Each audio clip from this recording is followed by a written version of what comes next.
Holy calamity, scream insanity. Hopefully you're gonna be another big fan of me. Break. What's up? I'm Toy Insanity. This is Scream Insanity 10. And this one is on Edvard Munch's Death Day, which is today, January 23rd. He died 1944 on January 24th. What am I saying? January 23rd, 1944 is when he passed away of pneumonia. He was 80 years old. He was born December 12th, 1863. And just think, if he was still alive, he'd be 159 years old. Okay, we got a great one here today. A little bit of Scream Insanity, Plush Insanity, Hand Insanity. From the Unemployed Philosophers Guild. They made a finger puppet and a hand puppet based on Edvard Munch's 1893 painting, The Scream, aka The Cry, aka The Shriek, aka, well, the full title translated is The Scream of Nature. So here's a couple more items perpetuating the falsehood that the figure in the painting, here's the real painting, 1893, perpetuating the notion that the subject is screaming. The subject is reacting to a scream, a perception that nature, the sky perhaps, is screaming. So he's covering his ears. He's not screaming. But it's all good. I'm collecting the Scream pop cultural objects of significance. So I don't care if people actually think it's screaming. This was Scream Insanity 1, the Archie McPhee figure.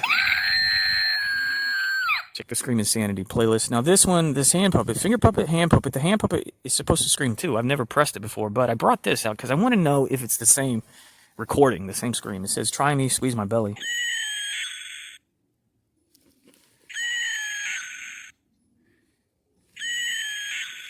Pretty close, but it fades at the end.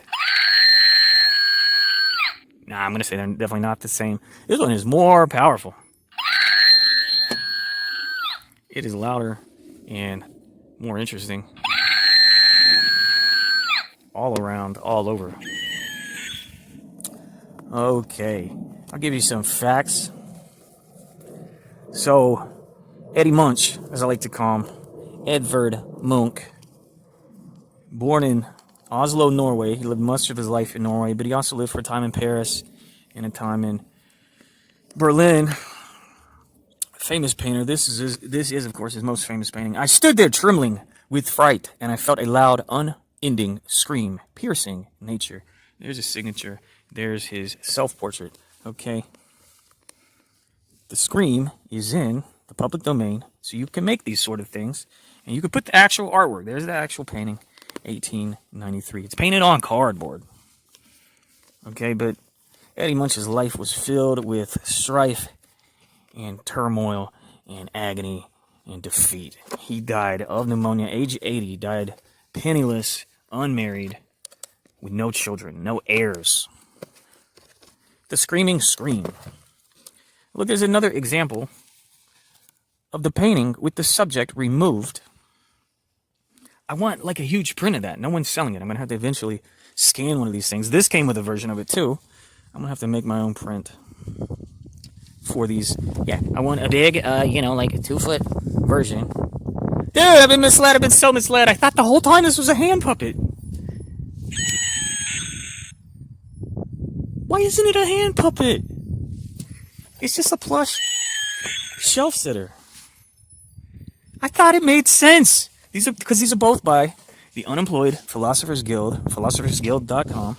I thought it made sense to make a finger puppet, which has a magnet in it, so you can stick this on your fridge.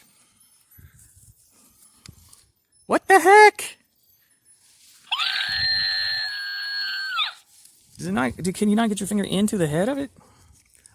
That is not what she said.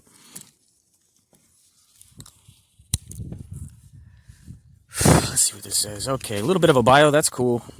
Finger puppet. This was like $10 on Amazon. This is like $20, but you gotta catch it on eBay. Dude, until the second, I thought it was a hand puppet. It doesn't actually say that, of course, but that's what I thought. I guess. Okay, so it has what do you call them? The little plastic beads down here, plastic pellets. So I'm guessing I could turn it into a hand puppet. I don't really want to. I don't know. Okay, so much craziness. My dude saw his mother and his sister die of tuberculosis. He survived through both world wars. You know, he survived through a factory explosion, which was near his home. And above all that, you know, he just dealt with a lot of anxiety, a lot of nightmares. He was a heavy drinker, heavy fighter. He got into a lot of brawls. So his most famous painting, he was only 30 when he did this painting, The Scream of Nature. And yeah, you know, the shortcomings of success. But not just that, you know, he had mental issues. That's why we associate the Scream with agony and anxiety. And, you know, for a while in his life, he had hallucinations. He went to therapy, which included electroshock therapy. But he left us with one very famous, very awesome mimetic painting. I mean, he left us a lot of famous paintings, but nothing comes close to this. One day, I'm telling you, I'm going to get a book or something and show you his other paintings. They do not impress me like The Scream does. The Scream, 1893, Edvard Munch, December 12th, 1863 to January 23rd, 1944. No longer shall I paint interiors with men reading and women knitting. I will paint living people who breathe and feel and suffer and love. That is a quote from Eddie M. There's a little more to read. I just want to get this back on the display. Come on, dude. The screaming scream. Oh, come. Okay. The same people made these two. That's a finger puppet and a hand puppet. All right.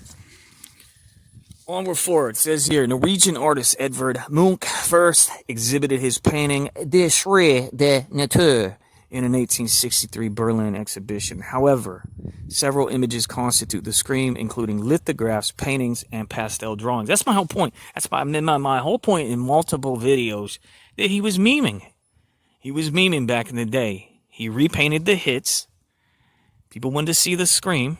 So he made dozens of versions in various media. It's just the same as anybody who created, you know, Super Mario or something nowadays. It was his hit. Whatever. 10 years earlier, the volcano Krakatoa sent tons of ash into the atmosphere. Munch witnessed the eerie red sunset it caused and felt a great unending scream piercing through nature. His horror led the father of Expressionism to create one of the most recognized images in modern art. Indeed. So that's one of the theories with his painting, is that it's autobiographical. For some reason, this is supposed to represent him, even though he did self-portraits, and you can see that's more like what he actually looked like. But he wrote in his diary that he was walking along the boardwalk in Oslo with his two buddies, and it's theorized. He didn't write anything about an actual volcano, but it's theorized that the reason the sky was red was from Krakatoa's explosion. It's a theory, an art theory, okay? But regardless, he says he heard nature screaming. The sky was screaming, and he was stopped dead in his tracks. His two buddies just kept walking, you know. They didn't care about him. But again, what's the whole thing, man? He had mental illness galore. Yeah, we got to start recognizing on this channel more about mental illness awareness, all right? We'll certainly do a Scream Insanity on, Mental Awareness Day or some such. But yeah, man, he died heartbroken, penniless, and childless. Crazy. All right, I'm Toy Insanity. This has been Scream Insanity 10. I enjoy presenting you my Scream collection. Plush Insanity, not a hand puppet, but it's still a little plush banger. It screams something like this.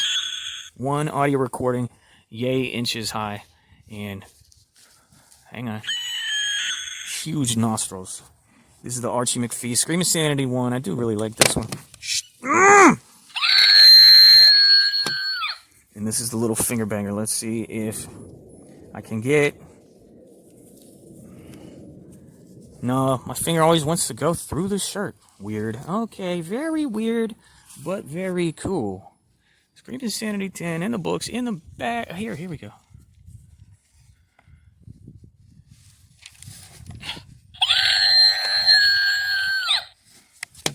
In the Scream Insanity playlist. Thumbs up, goodbye, I'm out.